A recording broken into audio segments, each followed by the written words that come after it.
حضرت داؤد علیہ السلام اللہ کے نبی اور عظیم بادشاہ تھے۔ انہیں اللہ نے حکمت، علم اور انصاف عطا فرمایا تھا۔ وہ ہر مسئلے کا فیصلہ بڑی دانائی سے کرتے تھے۔ ان کی عبادت، تسبیح اور زہد مشہور تھا۔ ایک دن دو آدمی دیوار پھلانگ کر ان کے عبادت خانے میں داخل ہوئے۔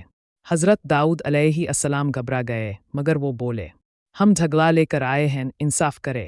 پھر ایک نے اپنا مسئلہ بیان کیا۔ ایک نے کہا، میرے بھائی کی 99 بکریاں ہیں، میری صرف ایک۔ اس نے کہا کہ یہ بھی مجھے دے دو۔ حضرت داؤد نے فوراً فیصلہ سنایا۔ اس نے زیادتی کی، تمہاری بکری لینا ظلم ہے۔ جیسے ہی حضرت داؤد نے فیصلہ دیا، انہیں احساس ہوا کہ یہ صرف آزمائش تھی۔ اللہ نے ان کا صبر اور عدل آزمایا تھا۔ انہوں نے اپنی جلد بازی پر فوراً توبہ کی۔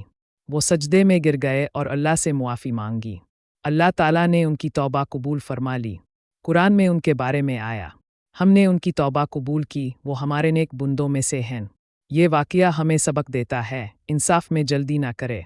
حضرت داؤد علیہ السلام دن بھر حکومت کرتے اور راتوں کو عبادت میں گزار دیتے۔ انہوں نے کبھی دوبارہ وہ جلد بازی نہ کی۔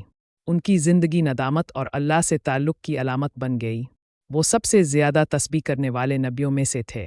حضرت داؤد کا واقعہ ہمیں سکھاتا ہے، بڑے سے بڑا شخص بھی غلطی کر سکتا ہے، مگر اصل عظمت اس میں ہے کہ بندہ فوراً رجوع کرے۔ توبہ کرنے والا اللہ کو محبوب ہوتا ہے۔ شیطان ہمیشہ چاہتا ہے کہ ہم گناہ کر کے مایوس ہو جائے، مگر حضرت داؤد نے سکھایا کہ مایوسی کفر ہے۔ اللہ ہر سچی توبہ کو قبول کرتا ہے، بس دل میں ندامت اور زبان پر استغفار ہو۔ آج بھی اگر ہم کوئی غلطی کرے تو فوراً حضرت داؤد کی طرح توبہ کرے۔ اللہ نہ صرف معاف کرتا ہے بلکہ بلند درجات دیتا ہے۔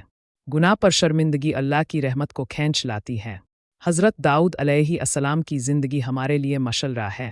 عدالت، بندگی اور توبہ، ان کا ہر پہلو سبق آموز ہے۔